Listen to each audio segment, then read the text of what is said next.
오늘 이 전도자는 어떤 생각을 하고 있냐면은 사람이 사는 것에 대해서 헛되다라는 생각을 하고 있습니다. 우리가 이제 살면서 몇 가지를 꼭 생각하고 이렇게 되지 않도록 조심해야 되는데, 그것이 바로 무엇이냐면은 헛된 것, 그리고 허무한 것, 그리고 억울한 것, 이런 것들을 여러분이 당하지 않도록 조심해야 됩니다. 그러나 우리 인간인지라 살다 보면은 헛된 것을 할 수가 있고, 또 공든탑을 무너뜨릴 수가 있고, 헛되게 된 일이 많이 있어요. 그 다음에 허무한 것, 허무하게 느껴지는 것도 있고, 그 다음에 억울하게 된 것도 있어요. 그래서 이런 것들이 우리 인생에서 살다 보면은 리스크가 있는데, 인생의 실패와 성공이라는 것은 헛되고 허무하고 억울한 것을 많이 당하면은 실패가 되고, 헛되고 허무하고 억울한 것을 덜 당하면 성공하는 것입니다. 그리고 이제 여러분이 하나님 믿는 것은 헛되고 허무하고 억울한 것을 기도를 하면은 헛된 것을 헛되지 않고, 허무한 것이 보람차고, 억울한 일을 당하지 않도록, 억울한 일을 당해도 하나님이 보상해 주시는 은혜를 받는 것이 바로 기도의 비밀이다 하는 것입니다. 그래서 오늘 여러분이 살면서 그러나 우리가 조심을 하고 하나님 은혜를 통해서 그거를 보상을 하지만은 지혜를 얻어서 우리가 헛짓을 하지 말아야 된다 하는 것입니다. 허무한 것들을 하지 말도록 조심해야 한다. 오늘 여러분이 헛된 것들에 대한 눈들을 여시기를 바랍니다. 요즘 이제 신문의 그 방송에 계속 이슈가 되고 있는 부분이 무엇이냐면은, 뭐 윤석열 대통령이 일본 간 것도 있지만 그거 말고 그 전두환 전 대통령의 손자인 전우원 청년이 미국에서 유튜브 방송한 것이 지금 굉장히 지금 파장을 일으키고 있습니다. 깜짝 놀랐어요. 저도 듣고. 여러분들 보셨죠? 전우원 씨. 그는 할아버지가 전두환 대통령이잖아요. 근데 자기 할아버지는 학살자였다라고 손자가 얘기를 했습니다. 다른 사람도 아니고 손자가 얘기했다는 거, 그게 아주 심각한 거죠. 깜짝 놀랐어요. 손자가 자기 할아버지에 대해서, 할아버지를 옹호하고 우리 할아버지 막 욕하면은 뭔가 방어를 할 텐데, 우리 할아버지는 학살자였다, 전두환 대통령 학살자였다. 그리고 우리 아버지는 뭔가 숨겨둔 돈을 가지고 지금 어디 뭐 미국에서 사업하라고 있는데 그 돈이 어디서 났겠냐, 뭐 이렇게 얘기하는 것입니다. 자기는 이제 그 아버지로부터, 전두환 대통령의 아들인 자기 손자니까 아버지로부터 어머니를 이렇게, 그 아무개 탤런트가 있었습니다. 탤런트 박아무개 때 그 전 아무개 분이 이렇게 연애를 해가지고 자기 어머니를 팽했어요. 그래서 그 어머니가, 자기 친어머니가 버림받아서 암에 걸려 있어요. 그런데 그렇게 사생아로 이제 나를 팽한 불구하고 자기도 몇십억을 받았다는 거지. 이렇게 관심도 없고 버림받은 나에게도 몇십억을 주는데, 그럼 우리 아버지는 돈이 얼마나 많겠냐 하면서 수사하라, 뭐 이렇게 나오는 거예요. 참 신기해. 집안이 참 이상하게 돌아가는 거죠. 여러분도 뉴스를 봤을 거예요. 그리고 자신이 또 아이러니한 게, 또 자기 친구 중에 뭐 공군부대인가 누군가가 마약을 먹고 있고 성범죄자라 그러면서 수사해야 한다고 또 고소를 했어요. 2명을. 또 그것도 보면 의로운 것 같아. 또 그놈들이 지금 가명으로 무슨 마약을 몰래 누구 이름으로 매매해가지고 이걸 샀다는 거지. 그리고 투약을 하고 성범죄를 하고 있고, 그래서 이제 공군 부대에 뭔가 이렇게 마약이 지금 들어갔을 거라 해가지고 경찰이 수사를 하고 있어요. 그래가지고 좀 사람이 좀 괜찮은가 보다 했는데 또 이상한 일을 얻었어. 왜냐면 자기가 진짜 마약을 먹고 눈이 희둥그레지고 막 발작을 하면서 이래가지고 행설수설하면서 발작하여서 그 미국의 그 경찰관이 와가지고 경찰차가 오고 뭐 앰뷸런스가 와가지고 그 한국 우리 전우원 씨를, 청년이야 보니까 몇 살인지 모르겠지만 잡아가는 내용이 있더라고요. 또 그래서 자기가 얘기하기를 제가 학살자의 손자이기 때문에 벌을 받아야 된다는 거야. 그래가지고 이제 마약을 먹고 최고 형벌이 마약이라는 거지. 그걸 일부러 먹었는지 모르지만은 이걸 먹고 감옥에 들어간다는 이야기예요. 근데 그것을 보면서 다른 건 몰라도 제 마음이 슬펐어요. 저도 이제 손자 손녀가 있지만은 우리 손자 손녀가 손자 손녀 얘기가 났으니까는 우리 얼마나 예쁩니까, 그렇죠? 그러면 이제 야, 우리 할아버지 최고야, 우리 할아버지 좋아 이래 되는데 우리 할아버지 학살자야 이래 만나잖아요, 그렇죠? 요번에 우리 유화가 이런 받아도 내가 깜짝 놀랐어요. 유화 알죠? 제가 차에서 어떤 분이 우리 김정사님이 어머님이 시골에서 목회를 하시는데 이제 고맙다고 저한테 박스를 가져오셨어요. 박스를. 그래서 그 박스를 제가 잘 몰라가지고 3일을 묶었어요. 근데 그 박스에 보니까 편지가 있는데 그게 파들만 파김치 파를 했는데 큰 박스에 있더라고. 그래서 그걸 들고서 사택을 가져가는데 차 뒤에 싣고 이제 내가 막 유아가 앞에 타고 우리 할머니가 앞에 타고, 할머니는 김상희 사모님이 할머니입니다. 타고 가는데 갑자기 유아가 그러는 거 있죠. 할아버지 힘내세요. 제가 도와줄게요. 내가 깜짝 놀랐어요. 아니 꼬맹이가 하는 말이 아니 어른도 아니고 초등학생도 아닙니다. 그 꼬맹이가 할아버지 힘내세요. 제가 도와줄게요. 이러고 보니까요 제가 뒤집어질 뻔해서 감동받아가지고 세상에 나한테 이런 말을 한 사람이 누가 있어? 성도들이 그런 말 했습니까? 물론 다른 데로 하겠지만 목사님 힘내세요. 제가 있잖아요. 뭐 이런 말 안 하는단 말이에요. 근데 이제 유아가 그런 말 하면서 와 이게 할아버지의 기쁨이구나 하는 거죠. 근데 만약에 그 전우원 씨는 뭐합니까? 우리 할아버지 학살자야 이러잖아요, 그렇죠? 근데 보면은 마음에 슬픈 거 있죠. 이 전두환 전 대통령은 광주 사태도 있지만은 뭐 거기에 대한 그 내용은 어떻다 하더라도 결과적인 이겁니다. 그가 한 모든 일들이 결과가 허무하고 헛된 것이었다라고 생각하는 거예요. 여러분 우리가 무슨 일을 했을 때 우리 아버지가 나라의 국가의 뭔가를 위해서 했다. 물론 그분이 좋은 거 있습니다. 바로 깡패 돌복들을 갖다가 잡아다가 삼청 교육대 집어넣어가지고 우리나라의 조폭 문화를 청소하는 거 그건 잘했어요. 네? 장단점이 있는데 어쨌거나 근데 그런 건 둘째치고 가정적으로 볼 때 역시 우리 아버지는 훌륭한 대통령이었어요. 자랑스럽습니다. 이렇게 돼서 그래야지 헛되지 않은 거잖아요, 그렇죠? 근데 그게 헛된 것이 됐다는 말이야. 적어도 가족에서만큼은 헛된 것이 됐다는 거잖아요. 저분은 적어도 가족에서만큼은 인정을 받지 못하는구나. 자기 손자 손녀가 할아버지에 대해서 이렇게 학살자라고 부끄러워 생각하고 벌받아 생각하고 우리 집안은 수치스러운 집안이라고 생각할 정도의 그 결과는 결국은 객관적으로 우리가 그것을 봤을 때 뭐 좋게 나갔을 때 역시 그래도 아무리 그래도 손자 손녀들이 잘 나가고 뭐가 잘 나가고 훌륭해지고 멋있고 이래서 그 결과는 있구나 할 텐데 자기 할아버지를 갖다가 학살자라고 그러고 부끄럽다 그러고 우리 아버지 이상한 놈이라 그러고 막 이렇게 하니까 이 결과가 헛되고 그분은 물론 돌아가시지만은 그분 이것을 봤다면은 어떻게 생각할까? 헛되고 허무하다고 생각하고 아마 억울하다고도 생각할 수 있어요. 그분이 그렇죠. 근데 결과적으로는 그렇잖아요, 그렇죠. 그래서 우리는 지난 날들을 생각할 때 결과 후에 왔을 때 이것이 헛된 짓을 했네, 허무하네라고 하지 않고 보람 있고 실속이 있었고 가치가 있었다라고 느껴질 만한 일들을 오늘 우리 삶 속에서 해야 하는 것입니다. 이런 이야기가 하나 있습니다. 높은 빌딩을 사들이고 수많은 땅과 돈을 축적하여 사는 사람이 있었는데 그분의 나이가 99세였습니다. 그런데 중병이 걸렸습니다.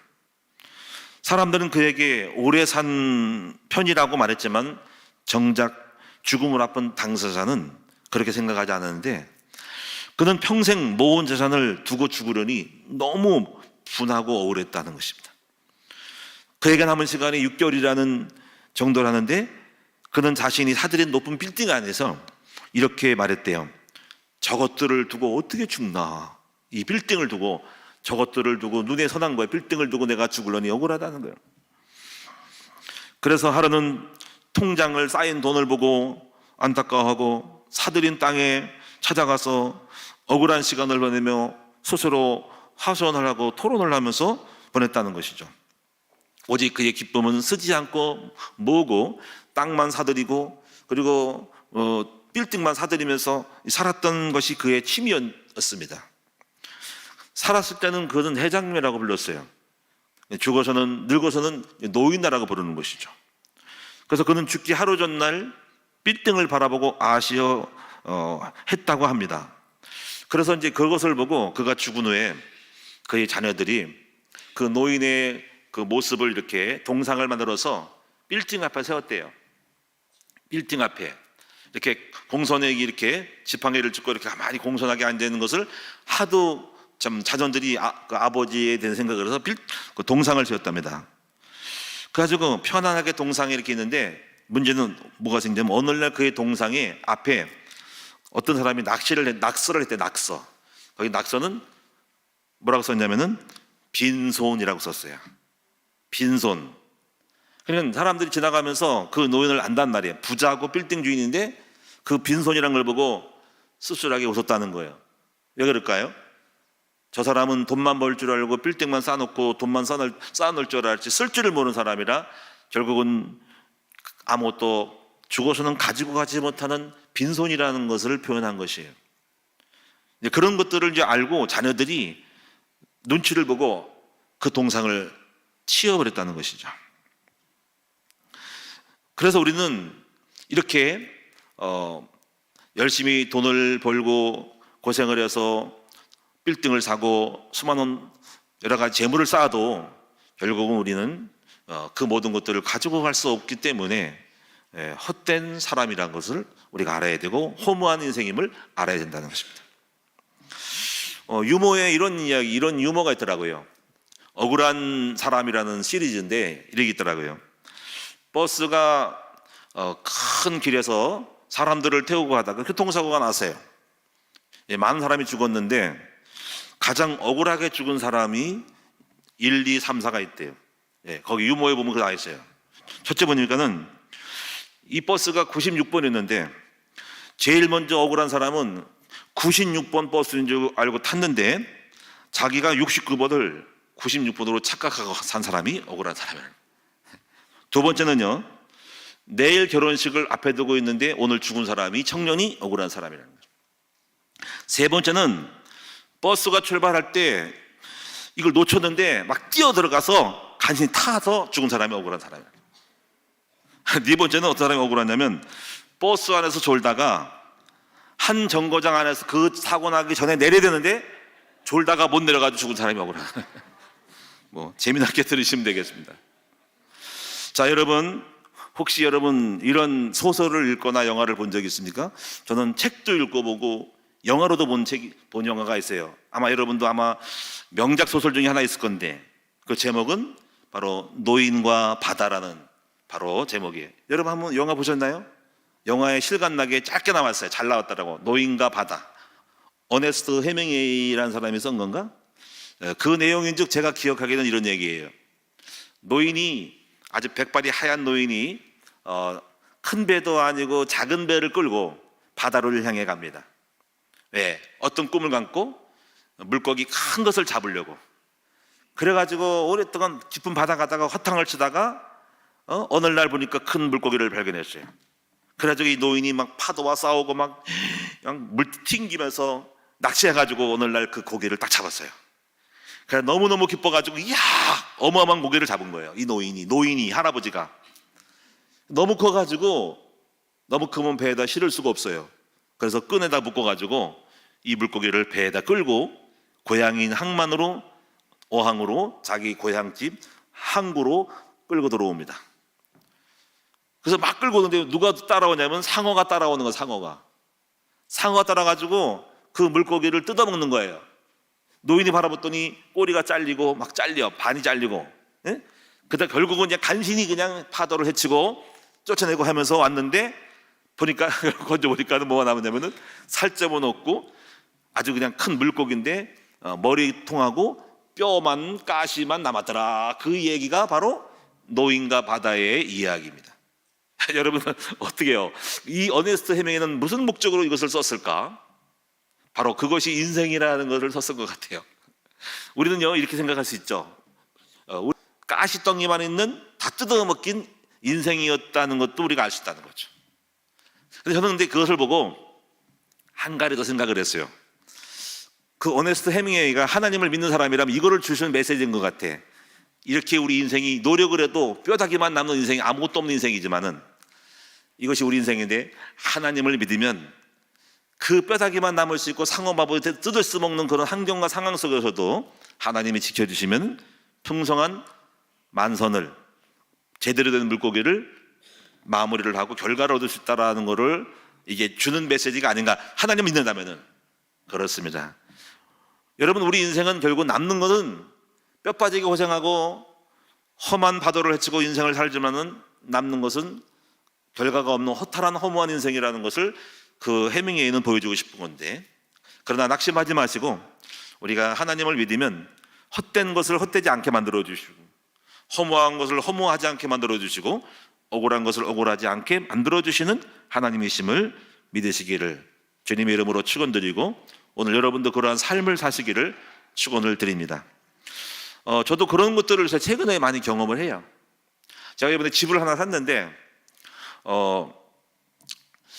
그 당시에 70%인가 80%를 대출을 해줄 줄 알았어요. 그때 했는데 중간에 가가지고 갑자기 어떤 정권에서 대출 50%밖에 안 낸다고 딱 떨어졌어요.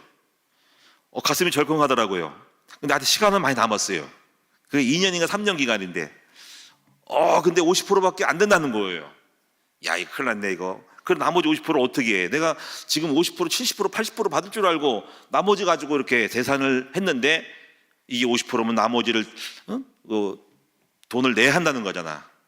걱정을 했는데 또 감사하게 또 바뀌었어. 윤아무개 대통령이 정권에 들어서면서 70%로 바꿔버렸어요. 그래가지고 됐어요, 간신히. 그래가지고 생각할 때 야, 하나님은 헛되게 될 뻔했는데 또 하나님의 은혜로 헛되지 않게 하셨구나라는 생각을 했어요. 우리가 헛되면 이거야. 이건 손해보고 놓칠 수 있겠다. 못 갚으면 이거는 실각을 할 수 있고 못 갚으면 이거 이제 떨어질 수 있겠다. 이게 뭐 어떻게 처리되겠죠. 손실이든 간에 어떻게 되겠는데 기도를 했더니 열심히 그것 때문에 기도했어요. 사실 그것 때문에 잠이 안 오더라고. 계속 기도를 했습니다. 일단 하나님이 기도를 주셔가지고 이번에 대출이 잘 끝나가지고 이제 이사를 가게 되었어요. 그러니까 생각할 때 헛되고 헛된 일이 있을 수 있으나 하나님이 우리가 기도를 하면은 그런 모든 것들도 회복시켜 주시는 하나님이다라고 생각해서 제가 오늘 이 헛된 마음에 대한 것들을 메시지를 하는 것입니다. 근데 여러분, 세상을 한번 돌아보면은 뭐 누구를 탓할 것이 아니라 헛된 일이 많이 있죠, 그렇죠? 우리는 결혼을 해도 사업해도 그러잖아요. 저는 여기서 그 교회 주변에 보면 사업들을 많이 해서 일어나요. 근데 오늘 뭐 없어져요. 옆에 빅마트도 지금 없어져가지고 그 다른 뭐 프레시가 들어왔잖아요, 그렇죠? 근데 거기도 얼마나 돈을 들였겠어요. 투자하고 인테리어하고 주변에 그 옆에 주변도 많이 있었어요. 야채 가게도 있었어요. 싹 없어버렸어요. 악기점이 있어 다 없어버렸어요. 결국 뭐냐면은 시작은 좋았지만 결국 남는 것이 없을 때 그것은 뭐냐면 헛된 거, 허무한 것이 또는 억울할 수 있겠죠. 그렇게 될 수밖에 없다는 것이에요. 그러면 우리가요, 첫 번째로 우리가 허무한 인생은 왜 생겼을까? 왜 헛된 인생이 생겼을까라는 것들을 한번 생각해 보십시다. 첫째는 시작은 무엇이냐면 에덴 동산에서 시작이 되었습니다. 인간은 선악과의 범죄로 말미암아서 그때부터 헛된 짓을 하기 시작했어요. 제일 먼저 한 것이 뭐냐면 자기가 죄를 져서 부끄럽다고 무화과 나무를 가지고 하체를 가린 거예요. 그게 헛된 거였어요. 그렇다고 여러분 제가 가려집니까? 가려질 수 없는 거예요. 거기서부터 인간은 범죄 이유로부터 뭔가 범죄를 은폐하려고 하나님이 다 알고 있는 걸 가지고 무화과 나무를 입어서 수치를 가렸다 하잖아요. 근데 그게 바로 헛된 것이라는 거예요. 또 여러분 성경에 보면 뭐가 있습니까? 성경의 창세기 여러분 11장에 보면 바벨탑 사건이 나오죠. 바로 인간이 하나님을 향하여 우리도 신이 되고자 그리고 홍수를 같은 거를 만나지 말자 해가지고 벽돌을 쌓아가지고 탑을 쌓죠. 그게 바벨탑입니다. 근데 하나님이 뭐라고 하시냐면 인간이 하는 짓을 보려고 하늘에서 내려왔다는 거죠. 이제 그때 그 의미는 뭐냐면 헛짓하네. 나를 떠나서 너희들이 열심을 내고 인생을 살아보겠다고 노력하는 모든 것들은 헛된 것이라는 것을 하나님이 웃긴다 해가지고 하늘에서 구경하려고 내려왔다는 것입니다. 이것이 바벨 잡는 것이 인간의 헛짓이라는 것입니다. 인간은 하나님을 떠나서 헛짓을 많이 하고 있죠. 성경에도 성경의 말씀에 이런 말씀이 있어요. 시편 2편이 그 인간의 헛됨에 대해서 조롱하는 말씀이 있습니다. 어찌하여 이방 나라들이 분노하며 민족들이 헛된 일을 꾸미는가? 어찌하여 기름 부음 받은 자를 대적하고 하나님의 종을 대적하는가? 하나님이 비웃으시며 라고 말씀합니다. 그러니까 하나님은 알고 있는 거죠. 인간이 헛짓을 하고 있고 헛된 짓을 하고 있다는 걸 알고 있는 것입니다. 어찌 민족들이 분노하고 기름 부음 받은 자를 대적하는가? 헛짓하고 있네. 어찌 하나님의 예수님을 대적하는가? 이걸 가지고 시편에 미리 예언한 거예요. 헛짓을 하고 있다. 하나님이 웃으신다, 비웃으신다라는 것을 말씀하고 있는 것입니다. 하나님 우리가 헛짓하고 헛것을 여러분이 헛발질하는 것을 다 알고 계시다는 것입니다. 그래서 시작은 에덴 동산에서 창세기 3장 이후로 범죄한 이후로 인간은 계속 헛발질을 하고 있고 헛된 일을 하고 있고 허무한 일을 하고 있다는 것입니다. 자, 그럼 두 번째로 어떤 인생이 또 허무한 인생이냐면은 죄를 짓고 쌓은 공적이 허무한 인생이라는 거예요. 죄를 짓고 쌓은 공적, 죄가 되는 공적을 쌓는 것은 헛된 거라는 거예요. 저는 이런 생각을 합니다. 우리는 여러분 1차 대전을 맞이하고 2차 대전을 맞이하고 우리는 6.25를 맞이했죠. 그럼 2차 대전을 보면은 이탈리아의 무솔리니, 또 독일의 히틀러, 또 여러분이 일본의 천황이 2차 대전을 일으켰어요. 삼국이 동시에 아시아와 저쪽 유럽에서 일으켰단 말이야. 근데 결국 남는 게 뭐였습니까? 여러분이 독일의 히틀러는 여러분 결국은 그가 일으켜서 독일을 재부흥시키고 독일을 크게 만들었습니까? 나중에 전부 다가 그의 전범들 잡혀가지고 사형당하고 도망다니는 꼴이 됐잖아요. 또 제가 볼 때 그래요. 김정일도 지금 제가 볼 때 헛된 짓을 한 거야. 왜? 여러분이 소련에 사주받아가지고 북한에다가 정권 세우잖아. 근데 사실은 여러분 알다시피 북한 쪽이 사실 이 남한보다 더 잘 살았어요. 근데 그가 결국 남는 게 뭡니까? 대한민국을 반토막 내버리고 그리고 더 못 살게 만들었고 여러분 얼마나 많은 사람이 가난하고 삶의 자유를 못 누리고 사는 삶으로 결국 결과가 나왔잖아. 다 헛짓한 거야 그게. 결국은 이 공산주의 사상이 이런 부분은 결국은 인간을 헛되게 만들 수 있는 사람이라는 거지. 이걸 여러분 보실 수 있어야 한다는 것입니다. 자신의 만족을 위해서 살아온 인생도 헛된 인생입니다. 여러분이 저는 몽골의 그 징기스칸을 보면은 사람들마다 참 대단하다라고 생각을 하죠. 징기스칸 얘기도 연거 나오고 또 이 몽골 제국이 원나라를 세워서 중국의 원나라.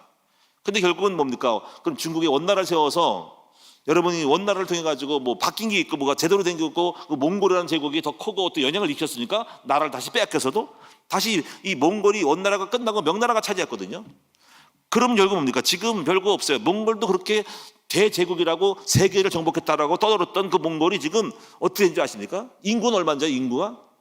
제가 조사한 인구로는 세계 인구는 80억 4,531만 1,447명인데 이때 몽골 인구는 최근이 84억입니다.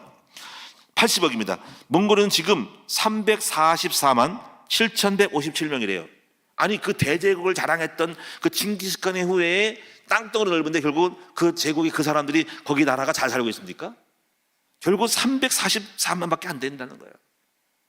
여러분 인천이 지금 200만인가? 그 두 개밖에 합하는 인구의 나라가 몽골이라는 거예요. 그리고 결국 뭐 한 거예요? 징기스칸이 몽골 대제국 만들어 문화를 만들었고 뭘 했습니까? 뭐가 남는 게 뭐가 있습니까? 헛짓한 거죠. 허무한 것뿐인 거예요. 쓸데없는 전쟁을 일으켜서 사람이나 죽이지. 한 것은 있다. 제주도에 그 말 만든 거 했다. 그거 말은 없어. 제주도에 쪼락말 있죠. 그게 말이 글로 내려갔네. 그거는 있네. 그래서 우리가 말 타고 다닐 수 있다. 그거밖에 없어요. 뭐가 있습니까? 그리고 제가 볼 때는 알렉산더 대왕이라든가 다 헛짓한 거예요. 자신의 인간의 욕망과 명예를 가지고 했다가 결국은 아무 뜻도 없이 행한 모든 것들은 헛되고 허무하고 거기에 희생당한 사람만이 한 인간이 그 용맹함을 자랑하는 것 때문에 인생을 가족을 잃고 다 잃어버리고 목숨을 잃어버린 전쟁터에서 비참하게 죽은 사람의 억울한 영만 있는 것이라는 것입니다. 그리고요 하나님 나라에 관계없는 인생도 허무한 인생이에요. 하나님 나라에 관계가 없는 인생이 하는 모든 것도 허무한 인생이었습니다. 여러분, 아무리 돈을 벌어도 하나님께서 볼 때는 아무런 관계가 없어요. 여러분이, 저는 가끔 생각을 해요. 스포츠 스타, 훌륭한 인물들, 여러 가지 명예, 월드컵, 올림픽 금메달, 아무리 떠들어도 하나님께서 볼 때는 다 헛것인 거예요. 별거 없는 거예요. 그런데 성경에 보니까는 외국인이라도 하나님의 영광을 위해 쓰임받은 사람들은 영원히 빛나는 사람이 되고 기억될 이름이 되어 있죠. 그 사람이 누굴까요? 대표적인 사람이 한 사람이 있습니다. 그 사람이 바로 파사왕 고레스. 이 고레스가 유명한 사람이 고레스. 고레스는요, 성경에 보면 이사야 44장 28절에 또 이사야 45장에 있는데, 이 파사왕 고레스를 나의 종이라고 불렀습니다. 왜 그러냐면, 이 사람은요, 여러분 에스라 1장 1절에서 여러분이 고설에 파사왕 나 고레스가 칙령을 내려놓으니 하면서 바로 이스라엘 민족들은 고향으로 돌아가서 너희의 성전을 재건하라 이렇게 말씀드렸어요. 그러면서 또 고레스는 그동안 이스라엘 땅에서 잡아온 모든 것들을, 기명들을, 금은, 보화들을 갖다가 다 줘서 돌려줘가지고 성전을 짓는 데에 도움이 되도록 하라 하신 거예요. 그리고 나서 그것과 함께 사람들을 보내주는데 얼마나 보내냐면 바로 2장 64절에 보니까는 지파별로 인구가 쭉 뽑혀서 나오는데 전체 인구가요, 성전 짓기 위해서 그것과 함께 딸려간 사람이, 포로 귀한 사람이 32,360명이라고 성경에 기록되어 있어요. 아니, 성전 짓는데 무슨 몇백 몇천이 필요하지. 그러니까 여러분, 그것과 함께 사람도 보내고 돈도 보내주고 다 해준 거예요. 그래서 하나님은 이 고레스를 가지고 이사야서는 뭐냐면 나의 종, 나의 기름 부음 받은 종이라고 말한 것입니다. 그 고레스에 대한 이야기는 성경에 있는 이상에는, 이사야에 있는, 없어진 이상에는 이 고레스는 영원히 계속해서 사람들의 입에 오르내릴 거라는 거죠. 그렇습니다, 여러분. 이방인이라도 하나님의 나라와 하나님의 영광을 위해 쓰임받은 사람들은 바로 허무하지 않고 헛되지 않는 영원히 기록될 아름다운 영광스러운 이름이라는 사실입니다. 이것을 여러분이 아셔야 돼요. 자, 그러면 이제 큰 두 번째로, 이제 우리는 여러분 이제 헛되고 허무하고 억울한 인생을 살지 말아야 되고, 우리는 보람찬, 가치 있고 실속 있고, 여러분이 미래에 봤어도 나는 잘 살았다, 제대로 살았다, 의미 있게 살았다라고 허무하게 되지 않도록 만들어주시는 여러분 되시기를 축원합니다. 그러면 이제 이걸 어떤 인생을 살아야 될까? 저는 첫째로 예수님께서 가장 보람차고 가치 있는 인생을 사신 분이라는 것을 우리는 말씀드리고 싶습니다. 그분은 짧은 인생을 사셨죠. 33년 동안 사셨습니다. 그는 33세에 돌아가셨지만은 그의 업적은 수많은 사람들의 영혼을 얻었고 영생을 주셨고 생명을 얻게 되었고 축복과 행복을 얻었어. 그 예수님 때문에 얼마나 많은 사람이 영생과 삶의 축복과 행복을 누리는지를 알 수가 있어요. 예수의 인생은 헛된 인생이 아니라 가치 있고 의미 있는 영원한 삶임을 알게 되는 것입니다. 오늘 여러분, 세상에서 그분은 짧은 인생을 살았지만, 그분은 여러분이 수많은 군중을 끌고 다닌 대통령도 아니었지만은 그의 인생은 수많은 사람을 살려주시는 영생의 가치 있는 삶이었다는 것이에요. 두 번째 보람찬 인생은 누구냐면 바로 전도자의 인생입니다. 전도자는 어떤 사람이 전도자입니까? 사람을 살리는 인생이 바로 전도자예요. 여러분, 우리는 특별히 그 전도자 중에 사도 바울이라는 사람을 훌륭하게 봅니다. 사도 바울이 쓴 서실 전서를 통해서 얼마나 많은 사람들이 복음의 비밀을 깨달았습니까? 로마서를 보십시오. 로마서 20층이 율법에 매여서 율법을 지켜야만이 영생과 제사함을 얻는 것이라고 생각하는 수많은 사람 앞에 아니다, 오직 예수 그리스도를 믿음으로 구원받으라고 로마서에서 선포하고 전하겠죠. 그래서 로마서 1장 17절이니까는 뭐라고 했습니까? 사람이, 여러분, 이 복음은 모든 믿는 자에게 구원을 주시는 하나님의 능력이라, 오직 의인은 믿음으로 말미암아 살리라는 것을 선포하잖아요. 그렇죠? 이 복음, 로마서 때문에 제사함에 대한 걸 알게 됐고 영과 육에 대한 걸 알게 됐고, 로마서 8장은 얼마나 위대한 책입니까? 이 사도 바울이 쓴 12권, 13권의 책을 통해서 기독교의 역사가 싹 바뀐 것이죠. 큰 나무 교회 우리 전도자들을 통해서 수많은 영혼들이 지옥 갈 인생이 영생 얻고 하나님의 자녀가 되고 멸망의 길과 사망의 길에서 빠져나와서 영생의 행복의 삶을 살게 되었으니 우리 전도자의 인생 큰나무교의 말씀을 증거하고 전도하는 인생이야말로 보람찬 인생이고 가치 있는 인생이고 영원히 기억될 이름인 것을 알아셔야 된다는 것입니다. 세 번째는요, 이러한 인생과 함께 사람들에게 유익을 주는 인생이 되어야 한다. 유익을 주는 인생이 되어야 한다. 여러분, 이 세상에는 하나님 믿는 사람도 유익을 주지만은 하나님 믿지 않는 사람도 불신자도 있겠지만은 많은 유익을 주는 사람에 의해 역사는 발전해왔고 문명과 문화가 발전해왔습니다. 대표적인 것이 누가 있냐면 바로 전기를 발견한 사람. 전기. 여러분이 전기가 없었으면 어떻게 될까요?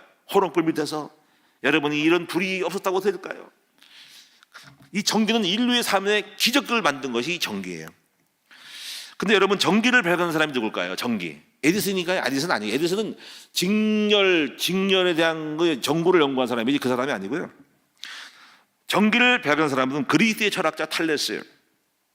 탈레스는 기원전 600년경에 헝겊으로 보석의 종류인 호박이라는 보석이 있어요. 이 보석을 닦다가 갑자기 정전이 오르는 것을 발견했어요.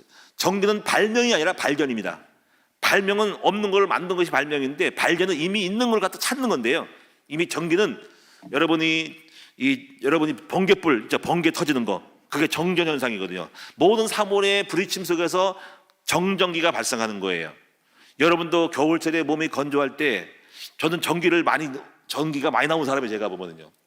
문을 만지면요, 갑자기 전기가 와. 소름 끼쳐요. 어떤 사람 옷을 만져도 전기가 와요. 저를 만지면 전기가 와요. 저를 만지면 전기가 전파됩니다. 전기가 나간다니까.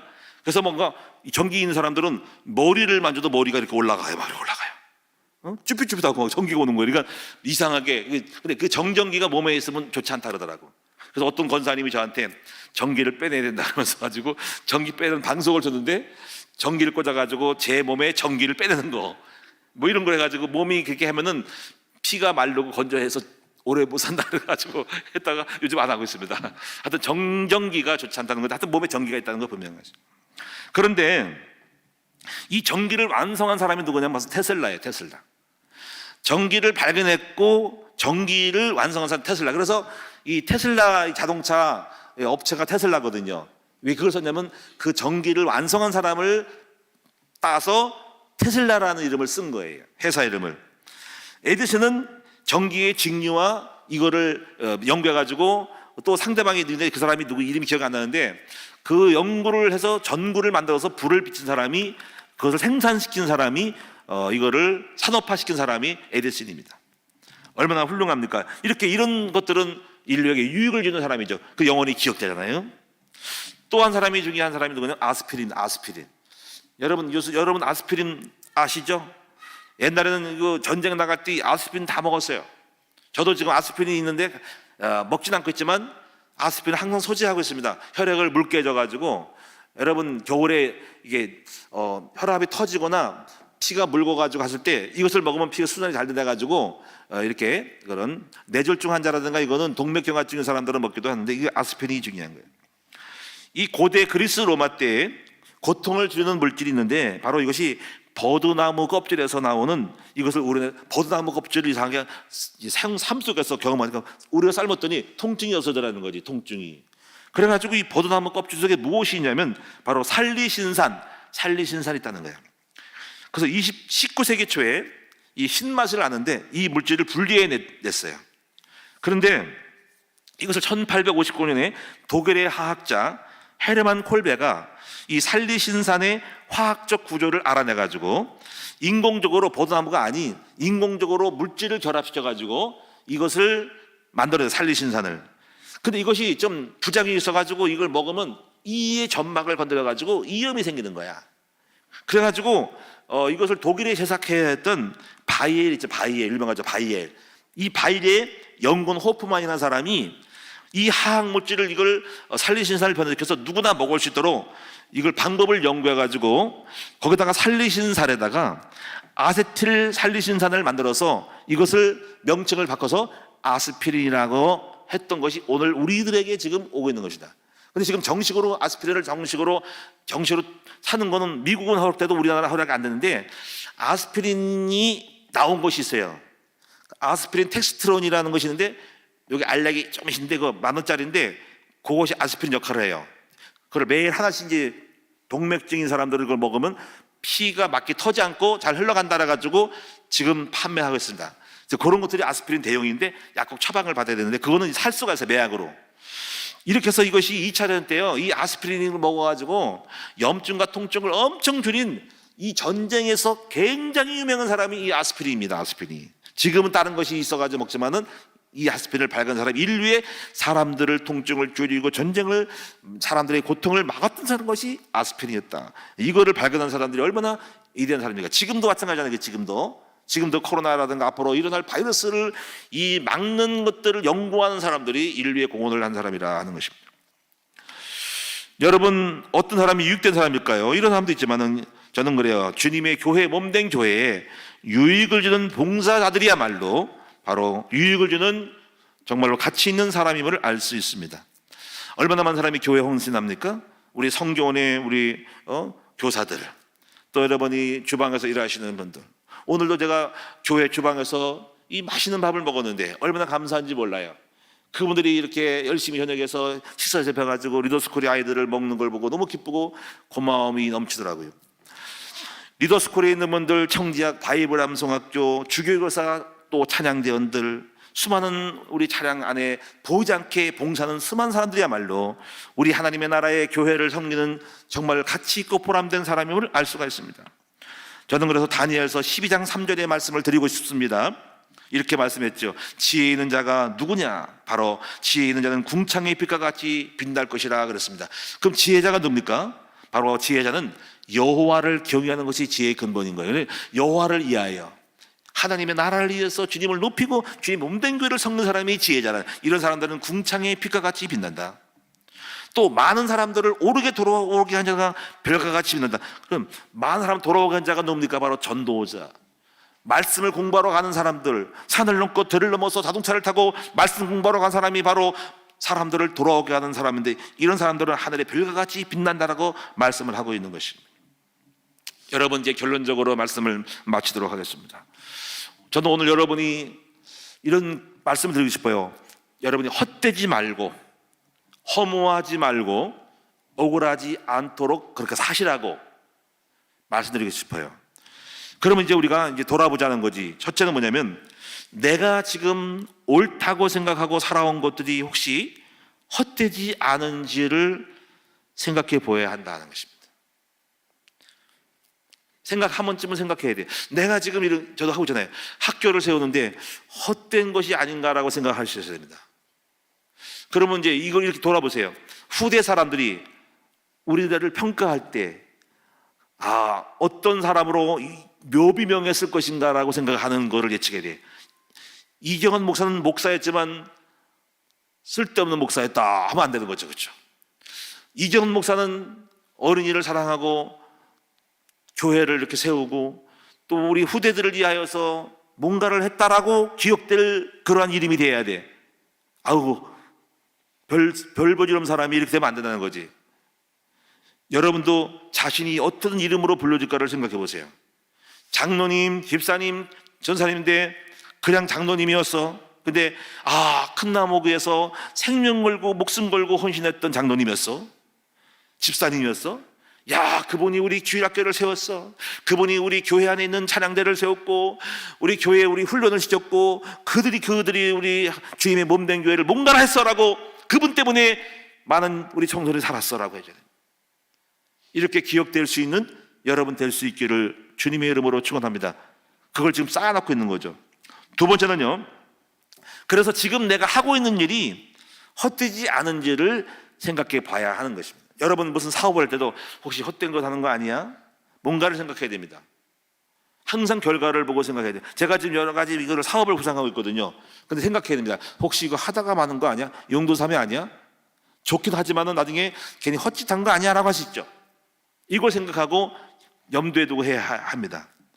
세 번째는요, 이것도 우리가 헛되지 않도록 만들어야 됩니다. 그것은 뭐냐면, 살아가는 동안에 우리는 많은 만남과 이별이 있습니다. 사랑하는 가족들도 만나고 교우들을 만나고 주변 사람들을 만납니다. 근데 평생토록 함께 하리라는 보장은 없어요. 죽음으로 이별할 수도 있고 오늘날 이사 갈 수도 있고 만남과 헤어짐이 우리는 끊임없이 연출되거든요. 등록카드가 막혔는데 오늘날 보니까는 많은 부분에 빠져나가고밖에 안 남아요. 새로운 분이 또 오기도 하고 그동안의 등록카드를 정리하면서 수많은 것들을 이렇게 처리합니다. 너무 오래돼서 갖고 있다가 얼마 전에 제가 처리를 했어요. 곰팡이 나고 막 그래가지고 처리했는데 이 사람들은 어디 가 있지? 보면 그 이름만 딱 들으면 기억날 사람이 쭉 있는데 다 안 계셔요. 어디 갔는지 몰라요. 근데 생각하는 거죠. 이분들이 우리가 만남과 헤어짐 속에서 있다 하더라도 그 함께하는 그 시간 속에서 얼마큼 있을지 모르지만은 그 인연들을 소중히 여겨야 한다는 것입니다. 그래서 그들이 우리와 함께 했던 그 시간들을 헛되지 않도록 사랑하고 그리고 소중히 여기고 그들에게 힘을 주고 용기를 주고 최선을 다해서 섬김으로 그들이 앞으로 어떤 생을 하더라도 우리와 함께 했던 시간들이 기억될 수 있는 가치 있는 의미 있는 삶으로 우리는 만들어줘야 된다는 것을 기억하는 것입니다. 이것은 배우자일 수 있고 자녀들도 있어요. 우리 아이들도 오늘 떠날 수 있고 배우자일 수 있고 그러나 함께하는 그 시간이 헛되지 않도록 그런 시간 속에서 함께하고 즐거웠던 시간들을 나눌 수 있는 거죠. 이런 걸 생각하고 있어야 되니까 헛되지 않게 시간과 만남을 헛되지 않게 만들어주신 소중한 가치 있는 의미를 만들어 간다는 것입니다. 그래서 그들을 위해서 기도하고 도와줘야 된다. 전도서 2장 24절의 말씀을 드리면서 마치도록 하겠습니다. 사람이 먹고 마시고 수고하는 것보다 그의 마음을 더 기쁘게 하는 것이 없나니. 이 전도자가 깨달은 거예요. 헛되다 헛되다. 그러면서 다 헛된데 깨달은 것이 뭐냐면 사람이 먹고 마시고 수고하는 것보다 그의 마음을 더 기쁘게 하는 것이 노동의 가치, 먹는 즐거움, 이것도 본즉 하나님 손에서 나오는 것이로다.